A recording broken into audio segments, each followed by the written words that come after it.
Então, pessoal, retomando o texto do Roberto da Mata, relativizando a introdução à antropologia social, na primeira parte, seção 5, em que o professor Mata vai dar a definição do que é o social em oposição ao que é biológico na experiência humana.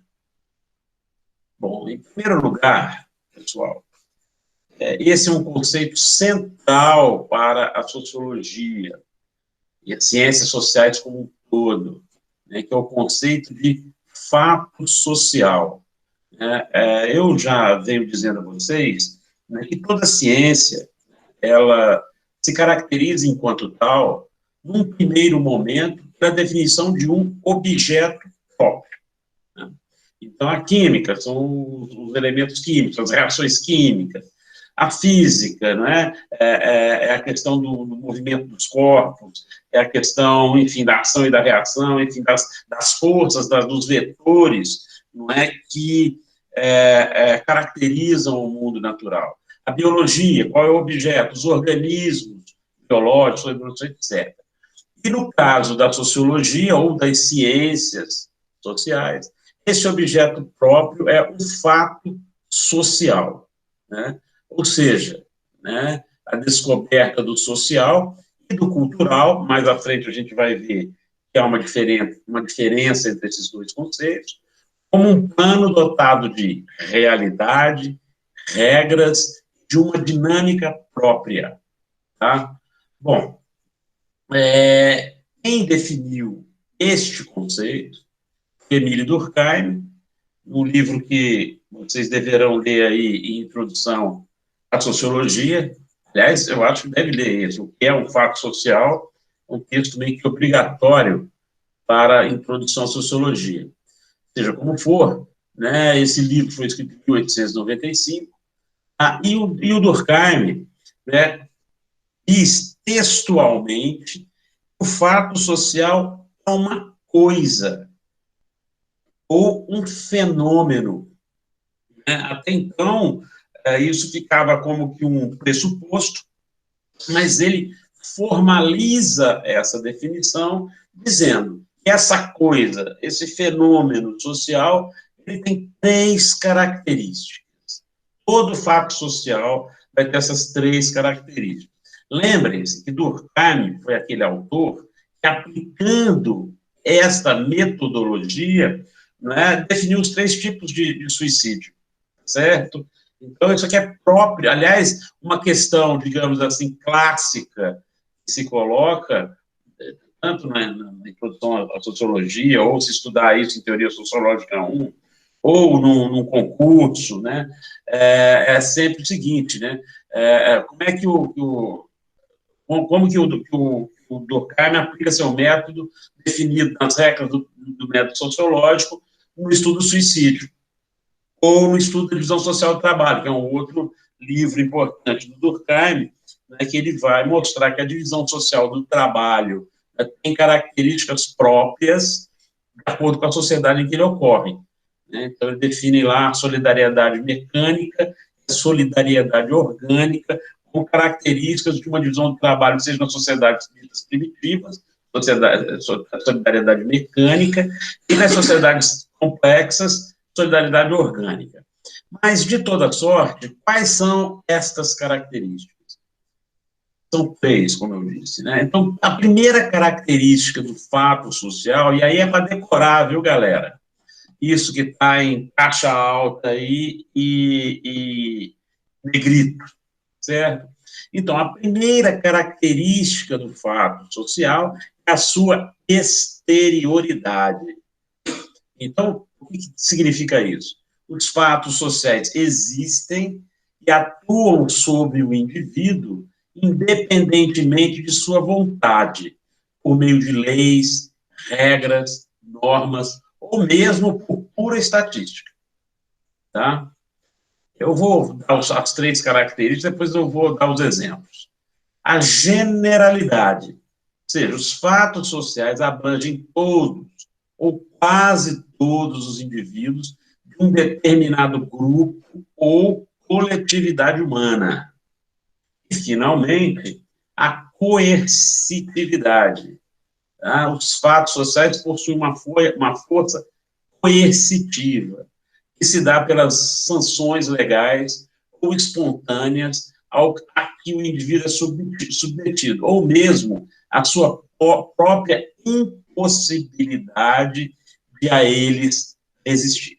Então, estou dando vários exemplos aí embaixo de fatos sociais. A língua, a religião, o sistema jurídico, a política, a moda, a etiqueta, as convenções sociais, etc. Então, vamos lá. A língua. Então, vamos tentar entender na língua o que materializa essas três características. Primeiro, exterioridade. Né? A língua você aprende, você não nasce sabendo falar. A língua já existe quando você nasce, tá certo? É independente de você. Ela é exterior a você enquanto indivíduo, tá certo? Ela existe aí. E no processo, não é, de socialização que você vai ter, você vai aprender essa língua de fora para dentro, né? A partir daquele processo de repetir as coisas, né? Fala papai, fala mamãe, fala isso, fala aquilo. A criança vai começando a interiorizar no seu consciente e inconsciente a língua. Bom, então ela é exterior. Então, quando você nasce, ela existe, você morre, ela continua existindo, certo? Evidentemente, né, que existe uma dialética aí. Essa é uma coisa importante, né? Quando você nasce, existe a língua, claro, é exterior a você e tudo mais, você aprende e tal, mas você vive, sei lá, 80 anos, 90, 100, né? Ela vai ser outra língua dentro desse processo. Outra sendo a mesma, com novos vocábulos, né, com gírias, com locuções diferentes, enfim. Não é? Por exemplo, a influência da língua inglesa na língua portuguesa é muito grande. Então, por exemplo, antes de existir os computadores pessoais, uma série de palavras não existiam no português. Por exemplo, deletar. A palavra que inventa, né? Você olha aqui no teclado do computador, está delete, né? Que é apagar em inglês. Então, deletar. Pintar, que é horroroso. Existe uma palavra chamada imprimir, mas não, o cara tem que usar pintar, que é um negócio, sabe, do inglês. De toda sorte, a língua é exterior. Bom, ela é geral. Claro, todo mundo fala a mesma língua na sociedade brasileira. Existem variações, digamos assim, regionais, certo? Né? Palavras que são um pouco diferentes do Rio Grande do Sul em relação ao Nordeste, acento, né? Como é que se diz acento? Não.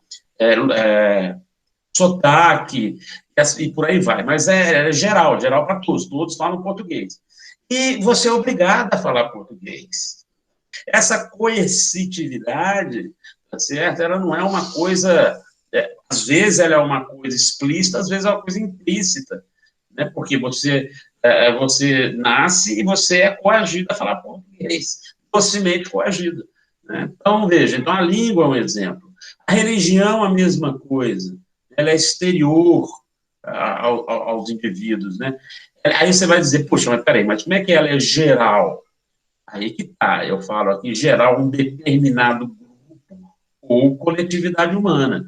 Nas sociedades simples, existe só uma religião para todas as pessoas. Na sociedade complexa, dada a diversidade das religiões, tá certo? Você tem aí diversas religiões, né? Mas se você um devoto de uma determinada religião, todas as pessoas que são devotas vão acreditar naquela mesma religião. E a coercitividade, certo? Né? Quer dizer, muitas vezes você é batizado, você não tem nem noção qual religião que você quer escolher, se um dia você for decidir isso, certo? É lógico, né, gente? Que esses níveis de coercitividade variam, né? De generalidade também variam. A exterioridade é para todos, né? O fato social ele é coletivo, ele não é individual. Eu acho que o sistema jurídico fica claro também, né? Ele é exterior, existe um conjunto de leis são produzidas, evidentemente, né, não é aquela coisa do ovo e da galinha. É lógico, tudo isso é construído socialmente. O fato social teve uma origem, né, mas uma origem coletiva, tá certo?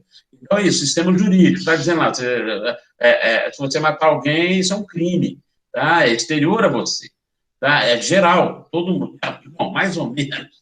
Quer dizer, é lógico que, aqui eu estou ironizando, né, que é lógico que as coisas na sociedade, eu já disse aqui, não é pão, pão, queijo, queijo, tá? Então, quando a gente olha na sociedade brasileira, a gente percebe, em relação ao sistema jurídico, certo, que ele é muito mais punitivo, coercivo, tá certo, aos menos abonados pela riqueza, do que para a elite. Né? Por quê? Porque a elite tem advogado, pode se defender de uma determinada maneira, etc. De toda sorte, por exemplo, a moda, né? Você vai dizer, pô, mas como assim a moda? Ela é exterior a você, ela existe enquanto uma tendência, digamos assim. É lógico, como eu disse a vocês, tem coisas que essas outras características são menos, né, digamos assim, radicais, né? Então, a moda é geral, mais ou menos, né? Porque tem aquela pessoa que é anti-moda, certo? Então, não vou usar aquela roupa. De toda maneira, existe uma coletividade para a qual a moda é geral e meio coercitiva. Então, por exemplo, você pega um grupo de punks, né? Então, você vai ver que todos têm mais ou menos uma estética, que é a estética dos punks, ou dos subs, ou seja lá de quem for, as tribos urbanas, né? Principalmente aí de adolescentes, etc. Então, dá para sacar que as pessoas todas, né, se comportam de uma determinada maneira. Tá? E aí vai a etiqueta, a mesma coisa, enfim. Então, são vários tipos, não é, de, de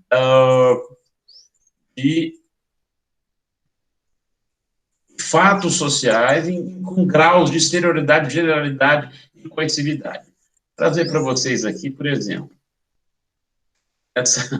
essa tirinha aí da Mafalda, certo, né? Então, você tem ali dois menininhos conversando, só os dois indivíduos, né? Conversando sobre um assunto. Ele fala um negócio, o outro tem aqui um ouvindo, a outra ouvindo aqui para o lado, é uma coletividade. Bom, aí eles ouviram, um vai falando para o outro, um vai falando para o outro, de repente, né, ele se pergunta, quem foi que espalhou que eu não gosto dos Beatles? Tipo, pô, isso é uma loucura, né? Quer dizer, você está vendo aqui a coerção, todo mundo gosta dos Beatles, né? Então, é um fato geral na sociedade ocidental, tá certo? Né? Então, você é coagido, a sociedade lhe coage, se você um pouco diverge disso. E essa outra tirinha aí também. Mãe, quero fazer uma mancha verde no cabelo. Para quê? Para expressar a minha individualidade. Está todo mundo fazendo. Quer dizer, né, até a individualidade, você acha que é uma coisa individual, ela tem aí uma pressão de fora para dentro. Né? Então, botar uma mecha verde no cabelo é algo externo, porque seu cabelo não nasce verde, tá? É algo geral a uma determinada galera, e é meio que uma coerção a qual você se submete. Entendido, minha gente? Não ouço ninguém.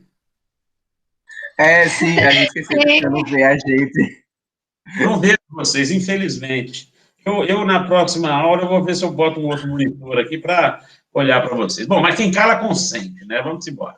Bom, então, gente, a partir daí, o MATA vai diferenciar o biológico, social de cinco maneiras.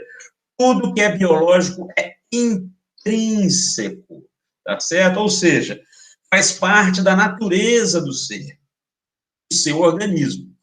Suas transformações são lentas, ocorrem em escala de tempo verdadeiramente cósmicas. Né? É exatamente o que eu estou falando aqui do objeto da antropologia biológica. Né?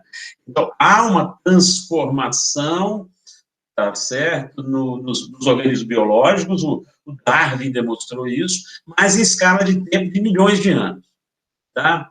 E o biológico não permite explicar ou interpretar diferenças, porque o homem é uma só espécie no planeta, Homo sapiens sapiens, né? Então, lembrar o negócio da raça, por exemplo, tá certo? Que é algo biológico, intrínseco, tá? É utilizado por determinadas ideologias, não é, conservadoras, de direita, reacionárias, dá para tentar explicar diferenças, mas a antropologia já demonstrou que elas não são, não explicam nada das diferenças. Isso é uma espécie, certo, de seres humanos no mundo. Então, resumindo, o biológico diz respeito ao interno, ao intrínseco, ao que não é controlado pela consciência, pelas regras inventadas ou descobertas pela sociedade. Regras. Isso aqui é algo fundamental. Né? Quando eu falo num fato social, são regras.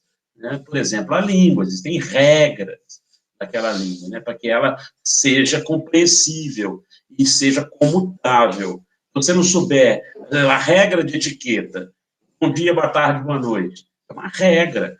Não precisa ficar lembrando isso o tempo todo, né? Mas ela entra na sua consciência.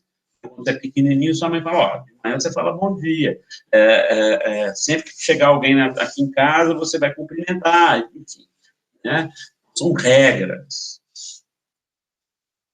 Então, o social é o oposto. Portanto, a ação social, que é o objeto da antropologia, da sociologia, etc., a ação social, como as pessoas agem em sociedade, certo? É toda a ação que não pode ser adequadamente explicada em termos de fatores de hereditariedade no ambiente não humano, né? Ou seja, natureza. Tá? Então, a ação social é tudo que não pode ser explicado por esses elementos. Então, Riso mata, mais um resumo desse conceito. O social e cultural, nesse momento, a gente não está distinguindo ainda as duas coisas, né? É tudo aquilo que independe da natureza interna, genética ou quadro genética, ou externa dos seres humanos, fatores ambientais e naturais. Tá? A gente já tinha falado, né, que uma das características dos seres humanos é se adaptar ao meio ambiente. Tá? Você vai dizer, bom, como assim? A cultura não é uma forma de adaptação ao meio ambiente? Tá? Mas não é algo, digamos assim, reflexivo, que acontece reflexivamente, né? Ou diretamente. É uma coisa que acontece a partir da intermediação. Por exemplo, aquela comparação que a gente viu na aula passada entre os lapões e os esquimós. Então, o fator ambiental é o quê? O frio. Então, os seres humanos ali, né, não desenvolvem pelos e tal, não precisa disso. Então, o que eles fazem? Eles fazem abrigos. Só que os esquimós fazem um abrigo de um tipo e os lapões fazem de outro. Né? É mais ou menos por aí. Todo mundo tem que se vestir. Tá? Só que a moda num lugar é de um jeito, na outra é de outro. Então, não é alguma coisa, digamos assim, direta, né? A ação social sempre tem que ser interpretada com mediações, ao contrário do biológico, que como é um elemento das ciências naturais, ele tem causa única, aquela coisa toda, é mais simples, não é? Se repetem, são sincrônicos e por aí vai. Porque, né, quando a gente fala da moda, ela muda, a moda muda, né? Quer dizer, daqui a pouco o que é interessante, porque quando você vai ver uma foto sua antiga, eles ainda são muito jovens, mas assim, o cara vai lá, pô, cara, como é que eu vestia isso? E achava lindo, tá certo? Por quê? Porque é uma coisa que, como a gente já vem dizendo aqui, não é? Os fatos sociais, eles são arbitrários. Né? Então, em um determinado momento, o conceito de beleza ele muda. Então, se você pega na arte você vai ver, né, o conceito de beleza feminina mudando no decorrer do tempo. As mulheres vão emagrecendo, é incrível isso, né? As mulheres vão emagrecendo no padrão de beleza até provocar uma doença chamada anorexia, A anorexia é uma doença socialmente construída, não existe um agente etiológico, há um vírus que faz com que a pessoa não consiga comer, não, tá certo? Olha como essa coisa do fato social, quando eu falo em coercitividade, é isso, o padrão de beleza é você ser magra, tá? Por quê? A sociedade assim decidiu, tá? Aí o que acontece? A pessoa se acha gorda ou é gorda e começa a internalizar aquela coerção que ela não pode ser gorda, ela tem que ser magra. Todo mundo é, porque bonito é, porque na televisão só vê mulher magra, na revista só vê mulher magra. Aí o que acontece? A pessoa desenvolve uma doença mental, certo? Que ela não consegue se alimentar. Ela está com 40 quilos, pele e osso, ela olha no espelho e se acha gorda. Isso é um fato social. Então, as doenças psicossomáticas, e há muitas doenças psicossomáticas, elas são fatos sociais, certo? Bom, quais são os predicados, então, desta ação social? Diz o Marta, a ação social só pode ser analisada, interpretada, eventualmente explicada. Aqui, olha, quando eu for pedir um trabalho para vocês aqui, provavelmente a terceira nota vai ser um trabalho de pesquisa que vocês vão fazer, tá? Então, você vai pegar um fato, qualquer uma ação, qualquer primeiro, você vai analisar, descrevê-la. Olha, acontece dessa forma. Segundo, você vai interpretar o que ela significa. E, eventualmente, a explicação nas ciências sociais é muito difícil. Muita gente fica só aqui, e é legítimo, tá certo? Ela vai ser eventualmente explicada pelos seus próprios termos. Quando os fenômenos por ela produzidos são estudados uns em relação aos outros. Eu só posso entender, interpretar e, eventualmente, explicar uma religião se eu tentar entender seus dogmas, suas regras, tá? E não tentar julgar uma religião pela outra. Tá? Então, só posso entender uma religião xamânica, né, dos índios, sei lá, Caiapó, se eu for lá na sociedade deles, entendê-la dentro do contexto em que aquilo ocorre, certo? Bom, de fato, a percepção naturalista do senso comum tende fatalmente a cair numa atitude instrumentalista e utilitarista das regras e instituições sociais.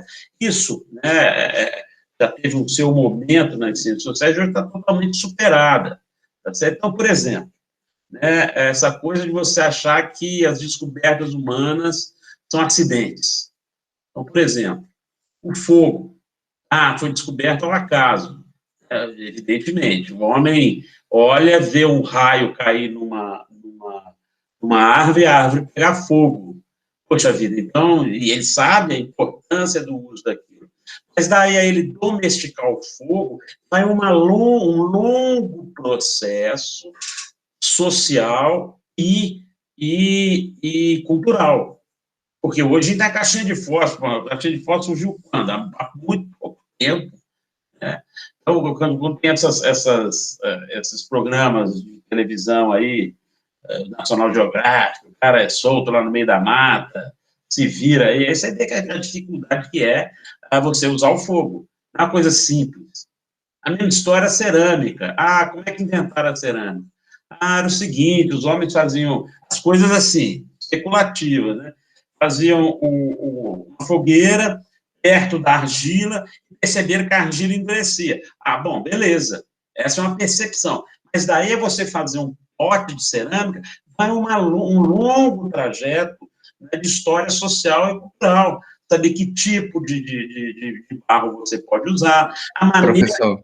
Oi. Eu estava esperando o senhor terminar, eu só ia deixar assim. Esse negócio da cerâmica.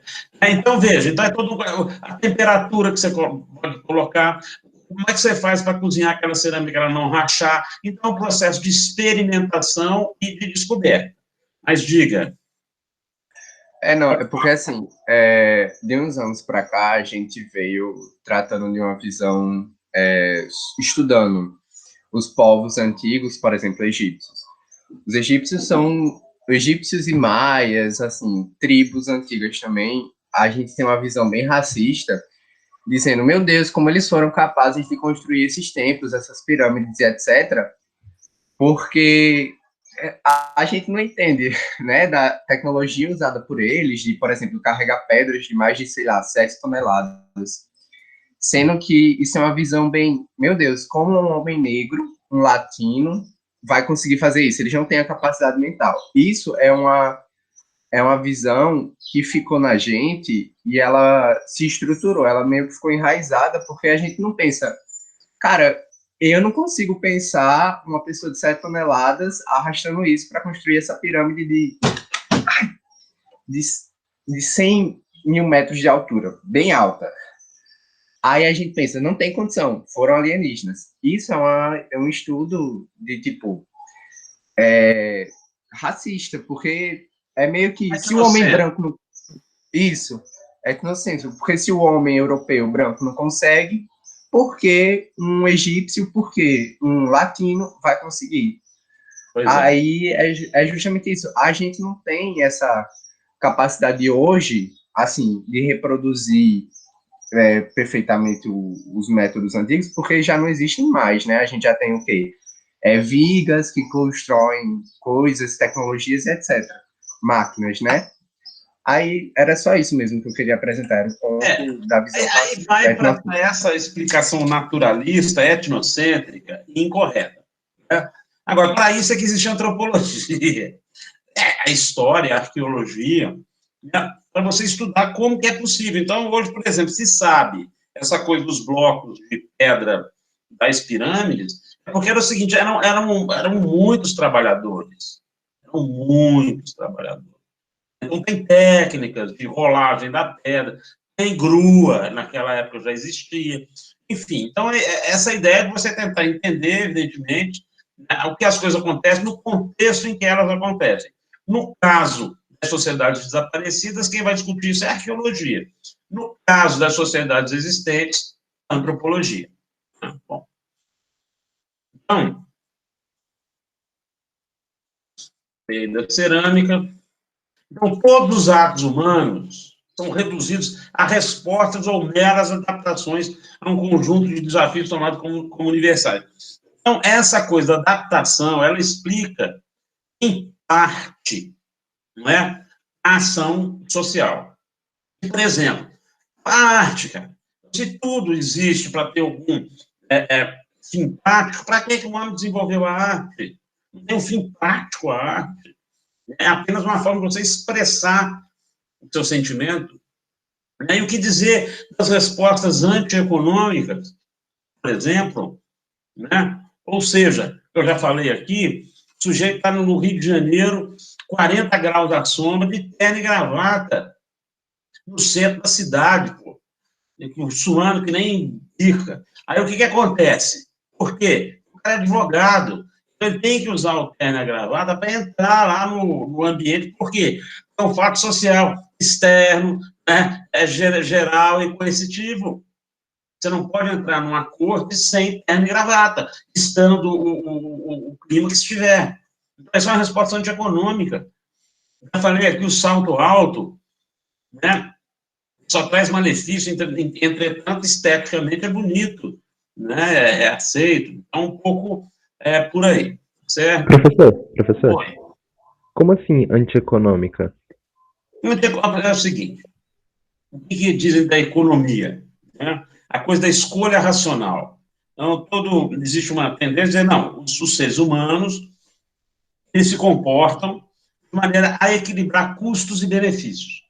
Ou seja, você quer obter o maior benefício possível com um custo mínimo. Então, essa é a resposta econômica. Então, como todos os seres humanos, né, fossem sempre calcular entre custos e benefícios. Então, em parte, isso é correto. Então, por exemplo, eu quero comprar uma televisão, beleza? Ótimo. Qual o benefício que eu quero? Eu quero o benefício de uma TV 8K, tá certo? Tela de 70 polegadas, curva e tal. Beleza, esse é o benefício que eu quero. Quanto ela custa? 15 mil. Pô, não dá para mim. Não dá. Tá certo? Então, eu vou começar a diminuir o meu benefício para que, né, ele chegue até aquele custo que eu possa arcar. Então, claro, você faz esse equilíbrio. Mas por que as pessoas se endividam? Porque muitas vezes, tá certo? O cara quer ter um carro novo sem ter condições, mas ele tem que aparecer no vizinho dele, tem que ver chegando com o carro 0 km, de 2 em 2 anos. Então, ele não come carne em casa, mas o carro 0 km ele tem. Então, um pouco é mais ou menos por aí. As escolhas sociais e culturais, né, elas não se limitam, tá certo? A resposta, como eu disse aqui, né, a respostas, desculpa, a respostas diretas. Deu para entender, não? Sim, sim. Sim ou não? Deu para entender. Deu. Beleza. Então, Lévi-Strauss sugere a possibilidade de imaginar a espécie humana, desde sua origem, em todas as suas manifestações, tendo a capacidade de inventar, seres humanos têm a capacidade de inventar, contemplar, especular sobre o mundo, sobre si próprio, do mesmo modo que faz um filósofo de Sorbonne ou Harvard. Ou seja, né, qualquer ser humano, ele inventa, ele contempla, ele especula. Como você disse, Yuri, aí, seja ele, né, de que, digamos assim, nível tecnológico da sociedade dele, seja ele um índio caçador-coletor, ele vai filosofar. Isso é que faz com que os seres humanos sejam todos parte de uma mesma espécie. Então, é interessante que o Mata traz aí uma citação do Marx, muito boa. Marx, o revolucionário, né? Quer dizer, o cara que considerava a ação social como o motor da história. Ele diz o seguinte, lá no 18 Brumário de Luiz Bonaparte, esse texto aí, daqui para o fim do curso, vocês vão ler. Diz ele, escreveu Marx, os homens fazem a sua própria história, claro, mas não a fazem como querem, não a fazem sob as circunstâncias de sua escolha, e sim sob aquelas com que se defrontam, diretamente legadas e transmitidas pelo passado.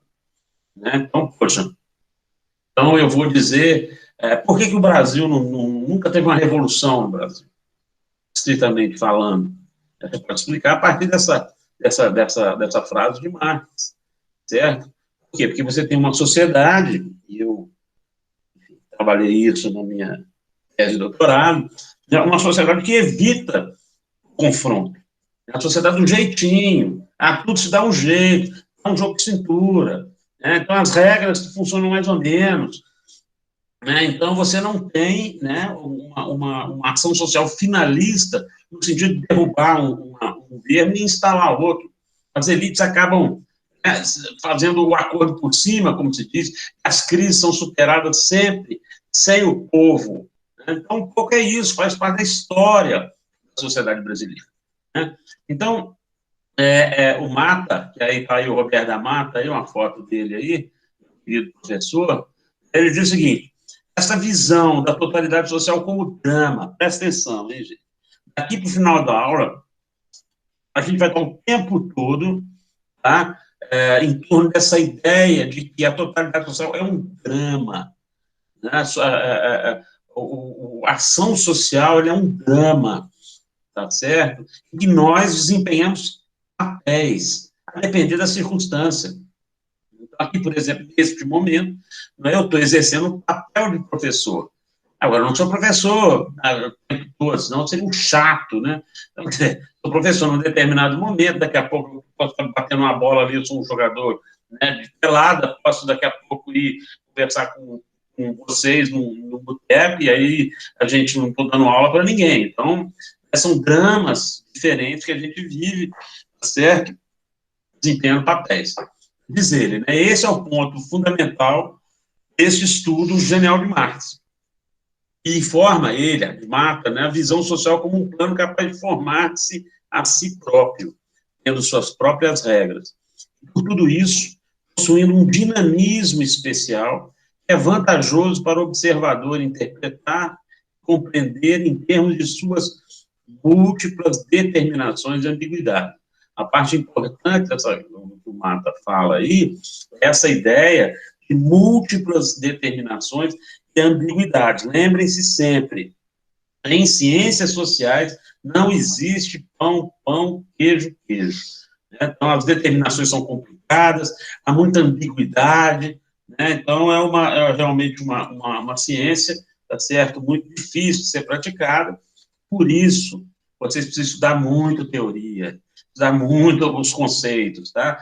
Porque elas vão te ajudar como ferramentas, né, a bem interpretar, né, essa realidade que ela é múltipla, que ela é ambígua.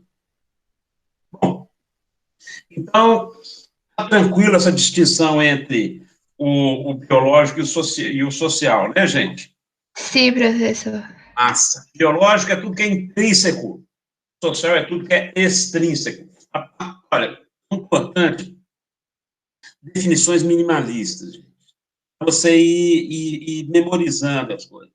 Você memoriza isso, intrínseco e extrínseco, a partir daí você vai lembrando, né, como que isso, quais são os outros conceitos envolvidos nessa oposição fundamental, né?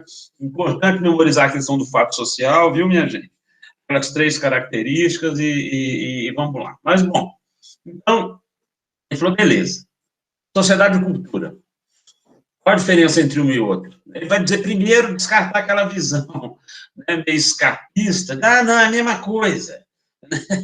São 2 palavras, fenômeno da realidade humana. Isso explica tudo e não explica nada. Né? Então, o Marta diz, não, o fato concreto é que existe, no plano mesmo da prática antropológica, uma noção dessa diferença entre sociedade e cultura. Bom, e a primeira, né, mais evidente, tá certo, são os animais sociais. Há animais que têm sociedade. Abelhas, formigas, lobos, leões, elefantes, são sociedades.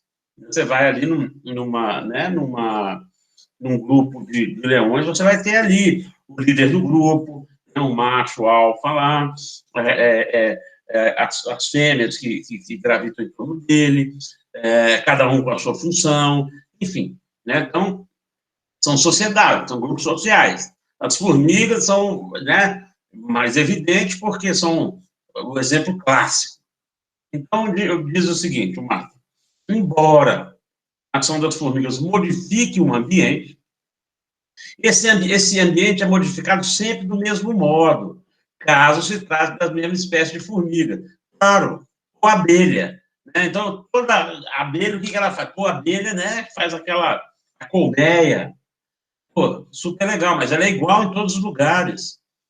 Você não vai achar uma colmeia pós-moderna, entendeu? Ou então clássica, com arquitetura XYZ. Os seres humanos, não, né? Então, você faz aí a sua casa, cada um faz de um jeito, de acordo com a tradição artística do momento. A abelha, não. Formiga também não, né? Bom, portanto, entre as formigas e outros animais sociais, existe sociedade, mas não existe cultura. Ele vai explicar isso. Ou seja, existe uma totalidade ordenada de indivíduos que atuam como coletividade. Isso aqui é a sociedade. Uma totalidade ordenada de indivíduos que atuam como uma coletividade. Existe divisão de trabalho, de sexos e de idades. Acabei de dizer aqui para vocês, sobre os leões, etc. Mas essas características são informadas geneticamente, e não estruturadas a partir de regras, normas, o mesmo para a história do grupo.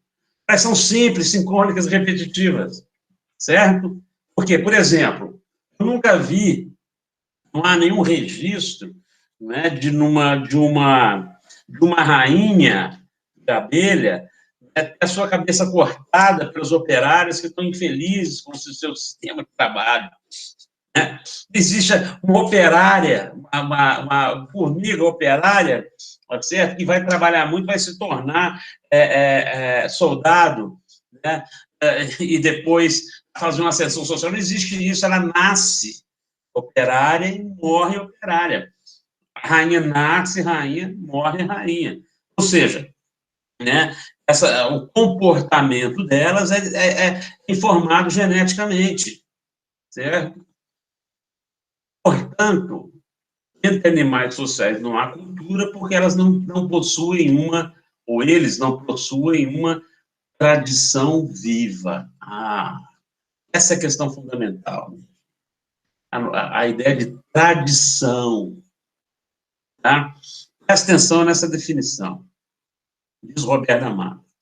Uma tradição viva é um conjunto de escolhas que necessariamente excluem forma de realizar tarefas e de classificar o mundo. Como assim? Se a minha sociedade escolhe a língua portuguesa como elemento de comunicação, ela exclui o inglês, o francês, o espanhol, o chinês, o hindu, enfim. Né? Quer dizer, se a minha sociedade escolhe, tá, camarão para se alimentar, ela exclui uma série de outras coisas. É claro que o Mata está brincando aqui com uma ambiguidade, né, porque a ideia da escolha, minha gente, é uma ideia fundamental. Por quê? Porque como se a cultura é um conjunto de coisas arbitrárias, os seres humanos escolheram isso em um determinado momento da história. E podem rever suas escolhas. Alguém deu um exemplo aí num dos trabalhos da questão da posição da mulher. É isso aí. Havia uma escolha social contra a vontade das mulheres serem submissas. Essa era a maneira de classificar o mundo é dos homens, o mundo da política é dos homens, o mundo do trabalho é do trabalho fora de casa dos homens. Bom, então se excluía uma forma das mulheres poderem expressar várias potencialidades dela nesse mundo ordenado dessa forma.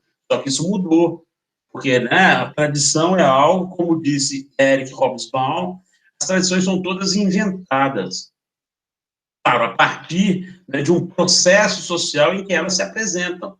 Então, falamos português aqui no Brasil, por quê? Porque, enfim, fomos colonizados pelos portugueses, né, que impuseram essa língua, e por aí vai. Então, ter tradição significa mais do que viver ordenadamente certas regras plenamente estabelecidas. Significa, isto sim, vivenciar as regras de modo consciente, tá certo?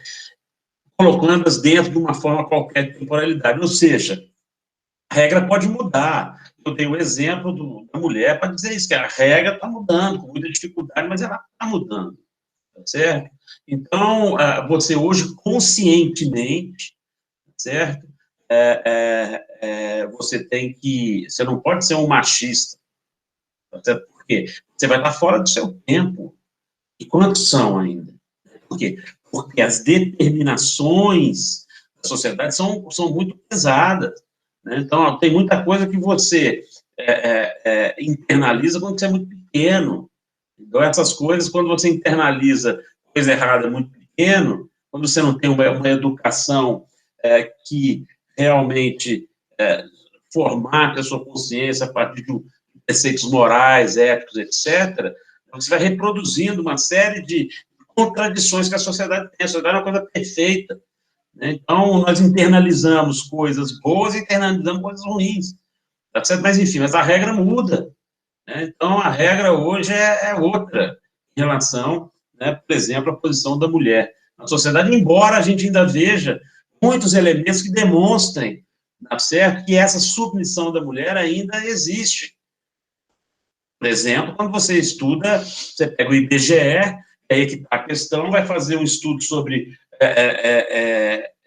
o salário que mulheres e homens ganham, e está claro, né, isso aí já tem vários estudos aí mostrando que mulheres, em geral, ganham pelo menos 30% a menos do que homens, desenvolvendo o mesmo tipo de profissão, mesmo tipo de tarefa profissional, certo? Pois bem, no caso das tradições culturais autênticas, o processo é dialético. É uma coisa dialética, é uma relação, tá certo?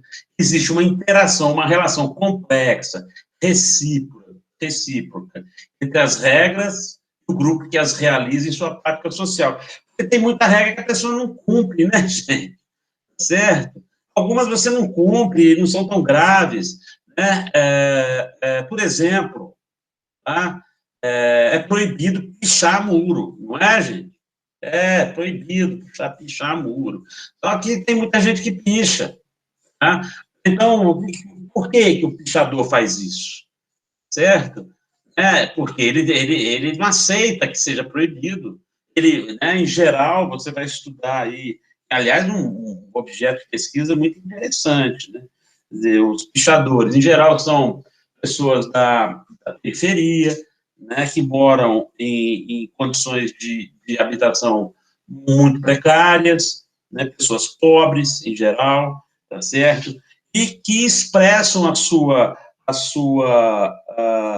o seu inconformismo com isso, deixando o muro da galera rica, entendeu? Então, está interpretando alguma coisa. Não sabe, essa coisa, não sei se eu estou dando uma explicação correta, porque aqui a gente fica puxando os exemplos, mas você pode estudar isso, por exemplo, né, essa regra, a transgressão dessa regra, o que significa a transgressão de uma regra, isso também tem a ver com a antropologia, certo? Então, as regras mudam, né? Você tem aí uma herança, uma tradição, você faz parte dela, mas tem coisa na tradição que é coisa ruim, tá certo? A tradição escravocrata brasileira, o último país a abolir a escravidão no mundo foi o Brasil, 1888, tá certo? Então, existe uma regra, né, de que pessoas de uma determinada cor, negros, tá certo? Eram puras ferramentas na mão, né, de quem tinha dinheiro para comprá-los e explorá-los até o fim de suas vidas. Isso até no limiar do século XX existia no Brasil. Então, o que acontece? Né? Acontece que o preconceito racial do Brasil é altíssimo, uma regra, muitas vezes. Você tinha, na década de 60, ainda no Brasil, você tinha clubes que negro não entrava. Por exemplo, eu morava no interior de Minas, sou do interior de Minas, lá o clube que a gente frequentava não tinha nenhum negro, era proibido, não tinha negro. Você nem tinha no estatuto do clube, mas não tinha ninguém. Isso mudou. Né? Por quê? Porque houve uma contestação em relação a isso. Então, os seres humanos são carneirinhos que vão seguindo a regra cegamente. Então, a tradição, claro, você parte dela, você valoriza, você reproduz, mas parte dela você pode mudar. É isso que está a beleza, né, do processo social nas diversas sociedades. Então, uma coisa interessante aqui, gente, tá certo? É a questão do tempo.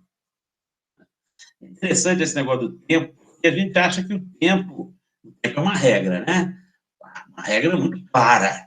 Vamos dizer lá o povo da Rede Globo. A regra é clara, certo? Ou seja, né, o ano é dividido em meses, os meses são divididos em dias, os dias são divididos em horas, as horas em minutos, os minutos em segundos e por aí vai. Beleza. Agora, olha que loucura, né? Ele observa isso muito bem. Ocasiões socialmente valorizadas pelo grupo fazem com que sua duração, o seu tempo, se torne rara, passe depressa demais. Por exemplo, você vai num parque de diversões, cara, sabe? Você termina um brinquedo com uma criança, né? Você quer ir no outro, porque passa rápido demais, certo, né? Porra, que coisa, passa rápido, eu quero ir de novo, porque aquilo é valorizado. Né?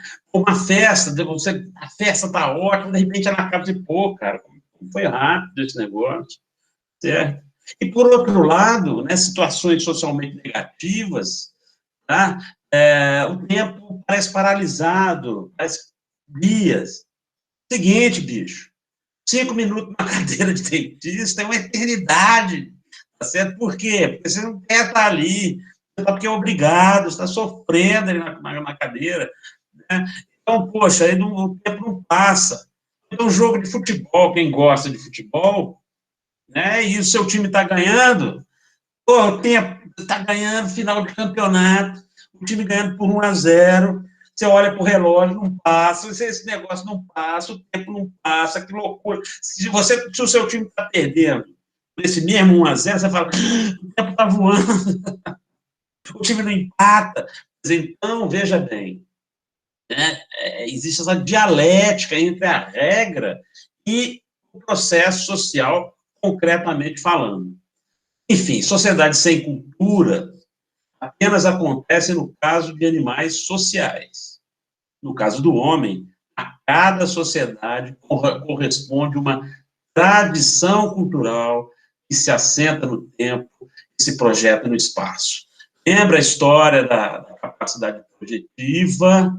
Tá? Uma tradição cultural, ela se assenta no tempo. A temporalidade é fundamental, porque as coisas da cultura mudam. Falei da moda, enfim, né, do papel da mulher, uma série de coisas.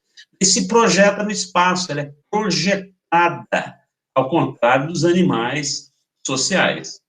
Aí está, né, por exemplo, ele diz, sociedades sem tradição, as formigas, né, sociedades sem tradição, são sistemas coletivos sem cultura. Mas, além de estarem submetidas a leis e normas universais, impermeáveis à passagem do tempo e das gerações, né, por exemplo, não, agora é a república aqui entre as formigas, não tem mais a rainha, vamos mudar, agora a gente vai eleger, tá certo? A presidenta do formigueiro, não existe isso, pô.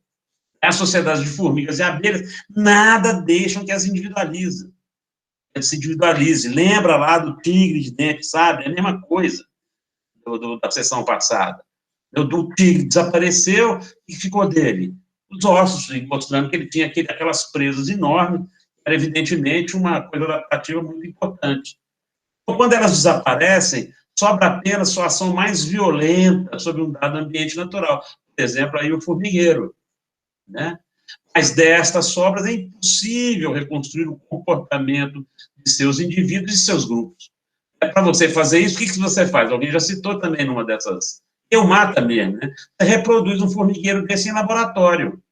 Você pega lá a rainha, bota lá dentro, sei lá, reproduz isso e vai estudar o comportamento desses animais. Não tem como estudar o comportamento deles depois que eles desaparecem.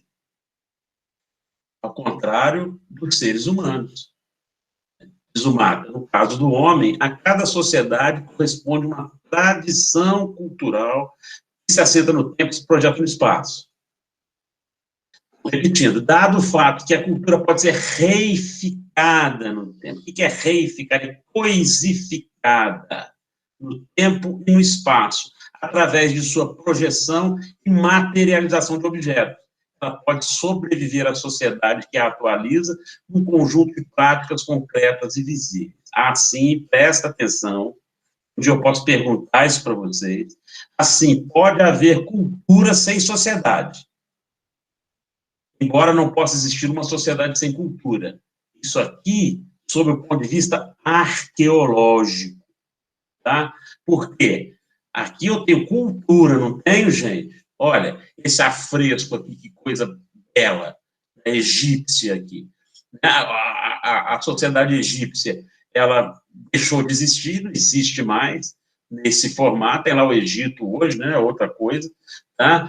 Mas aqui você percebe que a partir de um quadro fechado aqui, você percebe aqui, por exemplo, né, as classes sociais, tá? Então aqui, olha, ele coloca a sociedade egípcia até numa pirâmide, né, a pirâmide social, olha, os fazendeiros e os escravos, tá lá, tudo um desenho da época, certo?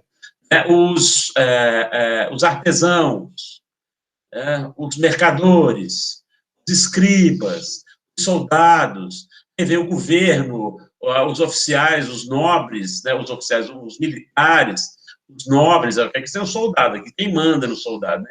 E o faraó no seu topo.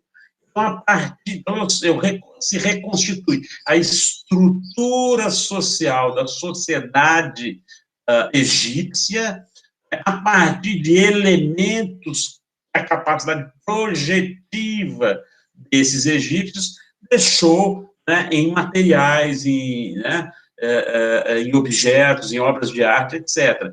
No caso da arqueologia, você tem a cultura, você não tem a sociedade. Ela já desapareceu. As relações sociais que produziram essa cultura, elas não existem mais. A gente pode inferi-las, né, a partir da interpretação, né, dos seus signos, olha aqui, ó, né, escrita cuneiforme, por exemplo, né, o Egito já tinha escrita, né, mas mesmo que não tivesse, você pode pegar uma pintura rupestre de uma sociedade ágrafa e, a partir dela, interpretar como é que é a vida social daquela sociedade. Então, a sociedade... Professor, oi, diga, Yuri.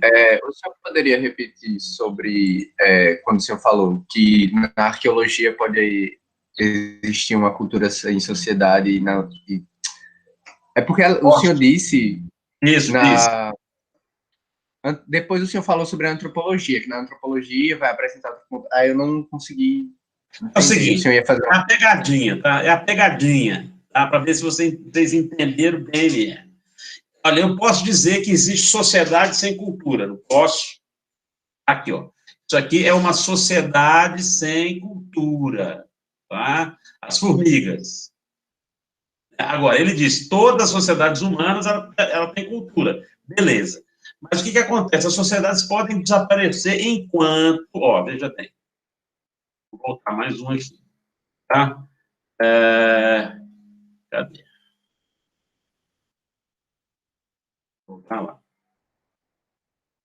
Ele diz, né, o grupo aqui, olha, o que é uma sociedade? Uma definição de sociedade. É uma totalidade ordenada de indivíduos que atuam como coletividade. Beleza. Certo? Isso é a sociedade. Por trás disso tem uma cultura, informa, lógico. Como é que essa coletividade vai atuar? Você tem regras. A regra está no nível da cultura. Você não vê uma regra andando por aí. Tá? Então, por exemplo, existe uma regra na língua portuguesa. Sujeito, verbo e predicado. Não é assim? Você vê isso, você não vê. Isso é uma coisa que você aprende, internaliza isso e aplica isso, né, depois automaticamente falando. Outra regra, vermelho, verde e amarelo. Você vê um negócio, você está andando na rua, você vê um sinal de trânsito, ele está vermelho, pare. Né? Ele está verde, siga. Ele está amarelo, atenção. Tá? Então, veja, existe uma regra. Então, se você não observar aquela regra, você vai atropelar alguém, você pode se machucar, você pode provocar um acidente, etc. Certo? Bom, então a regra, ela está ao nível da cultura. Então, nesse caso, agora, no caso das sociedades, as sociedades podem desaparecer, isso é que eu estou dizendo. Quando uma sociedade de formiga desaparece, não acontece nada. Joga formicida lá na coisa, depois você vai reproduzir outra formiga daquela mesma espécie, vai fazer um formigueiro idêntico em outro lugar. Não é o caso dos egípcios. Tá? Sob o ponto de vista arqueológico, pode haver cultura sem sociedade, presta atenção. Claro que tem que haver uma sociedade para ela estar aqui representada nesse tanto de coisa, mas ela desapareceu, não existe mais. Agora, o elemento de cultura que eu tenho dela, né, esse quadro, enfim, várias coisas, né, esse afresco aqui e tal, me habilitam a dizer qual tipo de sociedade que produziu essa cultura, sem eu nunca ter convivido lá. Porque o Antigo Egito é o quê? 5 mil anos antes de Cristo, certo? Então, bom, ninguém foi lá, contemporâneo, aí essa civilização vai desaparecer, e muito tempo depois, a partir do que ela deixou, né, como expressão de sua cultura, eu posso inferir as relações sociais.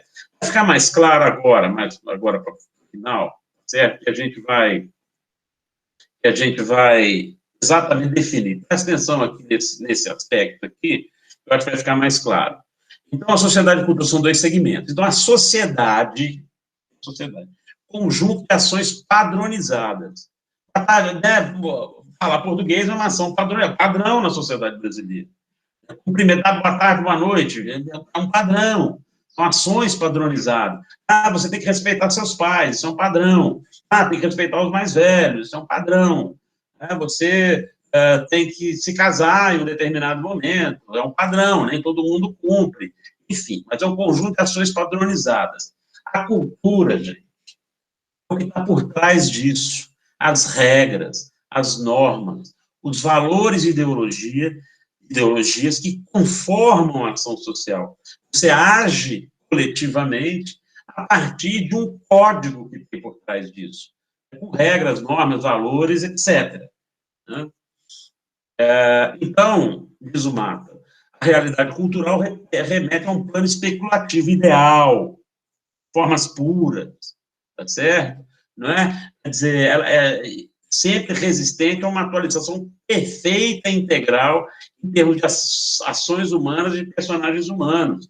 Isso depois a gente vai aprofundar mais, tá certo? Mas, por exemplo, olha, tocar violino faz parte da nossa cultura, certo? Alguém de vocês toca violino aí? Não, né? Não. Se alguém tocar, faz. Então, veja bem, faz parte, eu também não. Faz parte da nossa cultura, eu gosto de ouvir uma música, mas não sei tocar violino. Então, bom, então, a cultura é algo que você participa parcialmente dela, certo? Então, a cultura é um conjunto de coisas, aí eu podia dizer, fazer poesia, podia compor música, jogar futebol, jogar basquete, jogar vôlei, sei lá. Então, isso tudo faz parte da cultura, da sociedade que você vive. Nem tudo você pratica, tá certo? Então, o ideal era isso, o cara sonha, pô, eu quero ser um jogador de futebol, ser famoso, ganhar dinheiro. Alguns dá para ser assim, outros não, né? Como eu disse, a cultura trabalha sempre com formas puras, ou seja, devemos respeitar os mais velhos, ok?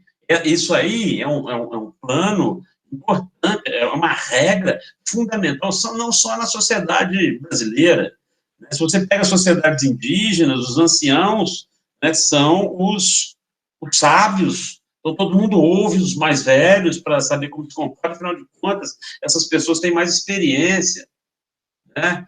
Então, isso é uma coisa perfeita para uma sociedade que todos os velhos fossem respeitados. É assim? Não, pelo contrário. Pelo contrário. Né? Então, às vezes, o velho, né, uma pessoa mais velha fala uma coisa, você tem que dia. Não, está desatualizado, já passou, não é assim. Tá certo? Então, você olha para os asilos, você vai dizer, pô, o cara, né, passou a vida inteira cuidando daqueles filhos, chega no fim da vida dele, ninguém aguenta mais aquele velho dentro de casa, joga ele para um asilo. Então, isso não é respeitar o mais velho, né? Então, veja bem, né? Essas formas perfeitas se ajustam ou não, né, a reprodução delas concreta no mundo da sociedade. Ou seja, Deus chegou lá para Moisés, né? Sei quantos mil anos atrás, com as tábuas da lei, não matarás. Todas as religiões diz que você não pode matar o outro indivíduo. Só que você olha para a taxa de homicídio, como assim? Não só a religião é um sistema jurídico. O sistema jurídico está aí, você não pode matar, mas você não, né? Há assassinatos, tá certo? Então, isso é uma coisa concreta. O que explica isso? Então, veja, aquela forma perfeita da sociedade, pensada pelos juristas, né, se ela fosse totalmente aplicada, não precisava ter prisão, aliás, vai ter nesse sistema jurídico. Por que ia ter juiz, advogados, todo mundo cumprisse a lei? Então, veja, a lei são as regras da sociedade, mas alguns cumprem, outros não, você cumpre até um certo ponto ou não. Né? Professor, há um tempo atrás, eu tinha uma amiga que ela era assistente social, e ela trabalhou numa prefeitura lá, e a prefeitura fez a entrega de um conjunto habitacional e tal, tiraram todas aquelas pessoas da favela, literalmente, e colocando aquele conjunto habitacional. Então, ela participou disso e tal. E ela disse que um tempo atrás, poucos meses atrás, ela passou lá, nesse conjunto, e os moradores haviam arrancado o vaso sanitário, a pia, e tinham vendido. Ela falou que ficou horrorizada, não entendeu por quê. Isso estaria inserido como, esse tipo de situação? Aí essa é uma situação de penúria, eu não sei, não conheço o caso, veja bem. Aí é que está a antropologia da coisa. Isso aí serviria para ser um objeto de estudo, só que a gente tem que ir lá perguntar para o povo, eu não saberia te responder, tá certo, né? O porquê disso, mas, evidentemente, uma hipótese É isso, é sobrevivência. Eu mesmo já fui secretário de planejamento aqui da cidade de Campina Grande. E Minha Casa Minha Vida e tal. Então, o que acontece? O que acontece com esse, por exemplo, Major Veneziano, conjunto Major Veneziano, aqui na zona oeste da cidade. Apartamentos fofos, legal demais, porque Minha Casa Minha Vida, cara, alto padrão, a exigência era muito forte, é piso bom, é parede boa, é tudo bom, tudo bom. Aí, beleza, o cara morava aqui no Pedregal, aqui dentro de um barraco, tá certo? E conseguiu conquistar lá um apartamento. Pô, não deu 3 meses, ele já tinha sublocado o apartamento e voltou para o Pedregal. Porra, por quê? Porque o Pedregal está no centro da cidade, o cara é catador, bicho. Isso é, por exemplo. O cara tá vendo, pode dar nada para pobre, o que acontece? Não é isso. O cara sobrevive como catador. Como é que ele vai catar coisa morando lá no Major Veneziano? Gastando, não tem nem como. Ele pode vir de ônibus aqui, vai deixar esse material onde? Certo? Então, veja, eu explico, né? Não adianta a gente criticar, tá certo? É olhar naquele contexto, Marlene, por exemplo, esse conjunto habitacional, sua amiga testemunhou, e perguntar para as pessoas. Você não usa vaso sanitário? Como é que você faz, hein, bicho, dentro do apartamento? Por quê? Bom, tá certo? E aí tentar entender a razão, tá? Então, isso aí é para isso que existe a antropologia. É lógico que a gente fica tentando explicações que são, né, às vezes são preconceituosas, tem que fugir delas, né, fugir das coisas preconceituosas, etnocêntricas, a partir do processo de pesquisa, indo lá, observando e perguntando, tá certo? Mas é mais ou menos por aí. Entendi, obrigada. De nada. Vamos lá, terminar isso, né, gente?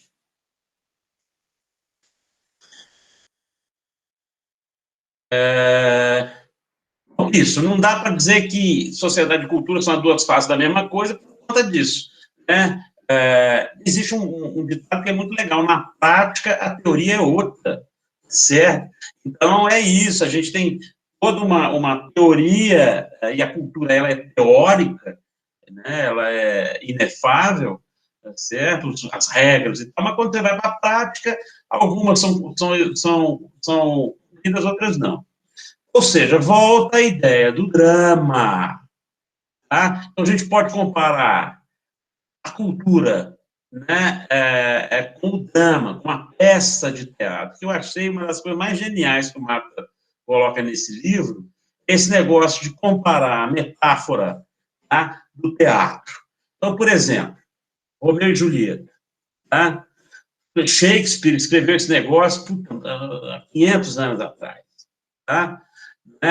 Duas famílias que são rivais, cujos filhos, né, se apaixonam.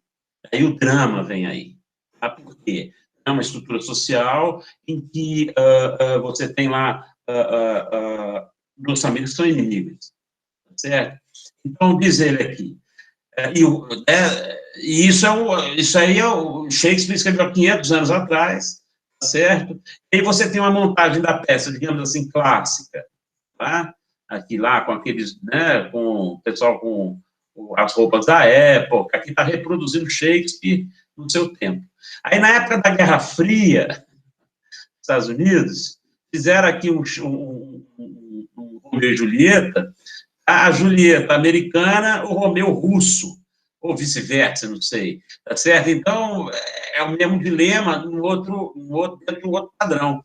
No Brasil, né, fizeram aqui aquele filme, não sei se vocês já viram, né, ela é palmeirense, uma família palmeirense, ele é corintiano, pô, entende? Então, claro, é uma coisa mais leve e tudo, mas reproduz esse mesmo enredo de acordo com uma situação social concreta, histórica concreta. Então, diz ele, no teatro tem sempre um problema fundamental de ajustamento interpretativo entre um texto, o texto de Shakespeare está escrito lá, né, e o sistema de ações concretamente dadas num determinado local, o palco e o teatro. Isto é, temos valores e ideias, essa, que devem ser vistos e ouvidos, e o problema como atualizado em um conjunto de ações dramáticas, práticas. Então, o texto é uma metáfora da cultura. A sociedade é o plano representado pelo espetáculo teatral na sua prática dramática e cênica. Então, é o seguinte, o Shakespeare escreveu e morreu há 500 anos atrás. A peça dele ficou, não só essa, muitas outras. Então, você pode, tá certo, pegar esse conjunto de regras, que é o texto de valores, de ideias, tá certo? E botar atores para desempenhar essa peça, inclusive reinventando essa peça, mas o problema central continua o mesmo. São duas pessoas que se amam, ou que se apaixonaram, né, vindas de famílias rivais, ou de países rivais, etc. Então, ele diz o seguinte, então, acho legal também vocês depois tentarem entender isso aqui. Então, uma sociedade requer, assim como o teatro, cenário e palco, ou seja, o ambiente geográfico em que ela está, o espaço social, a aldeia, a cidade, o sítio, enfim, sei lá o quê. Né? Personagens, nós, atores que desempenham papéis, é isso que eu estou dizendo. Todos nós desempenhamos papéis sociais o tempo todo. Enredo, ou seja, a história em si, o texto, né, que são as regras e os valores que estão ali escritos, né, estabelecidos, uma linguagem comum a atores, dramaturgos e espectadores. Tá? Então, não adianta eu ir para uma peça, até para poder entender, né? Como eu já sei o que Romeu e Julieta é, eu posso até assistir essa peça em inglês, você vai acabar entendendo, tá? Mas nem sempre.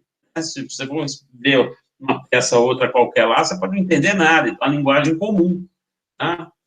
Bem, assim, na discussão da realidade humana, o conceito de sociedade deve ser sempre complementado pela sua outra face, a noção de cultura, que remete ao texto e aos valores, que dão sentido ao sistema concreto das ações sociais visíveis e percebidos pelo pesquisador. Então, vamos lá.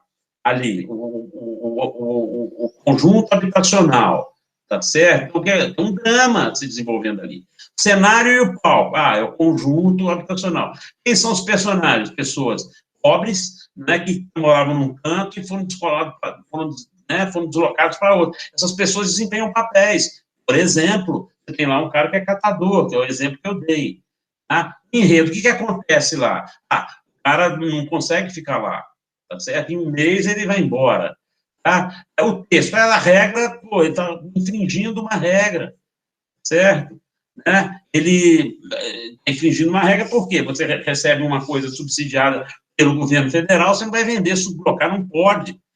Tá? E existe ali um valor, o cara vai melhorar, né, do ponto de vista, né, do cara de classe média, mas que é isso, cara, aquele apartamento, peraí, bicho, lá onde o vento faz a curva, né, o cara foi deslocado, por exemplo, os urbanistas discutem muito isso, a questão dos conjuntos habitacionais, como o solo urbano é muito caro, esses conjuntos vão lá para a periferia, então a vida é muito difícil. É a linguagem comum, Marlene, eu te disse, né? Então, eu posso ir lá perguntar para eles por que se comportam dessa maneira, porque eles fazem parte da minha cultura. Mesmo que não fizessem, eu posso ter uma dialogicidade com eles, né? Também na perspectiva. Beleza? Beleza. Então, resumindo, na perspectiva em que estamos situando a realidade social e a realidade cultural, pode-se dizer, aí, ó, Yuri, aquilo que eu antecipei lá atrás, pode-se dizer que o arqueólogo tem a cultura e, por meio do seu estudo detalhado, espera chegar à sociedade. Né? Tem lá os restos do sambaqui que ficou, aqueles zoólitos, aquela coisa toda, o cara faz a escravação, ele vai ver a cultura que aquele povo tinha. E, a partir dali, vai tentar entender quais são as relações sociais aqui, como é que a sociedade funcionava. Ao passo que o antropólogo social tem um sistema social, com a sociedade, as pessoas, né, se comportando e observando, entendendo por meio de entrevistas e conversas as motivações que o sustentam. Espera poder chegar aos seus valores e ideologias. Ok?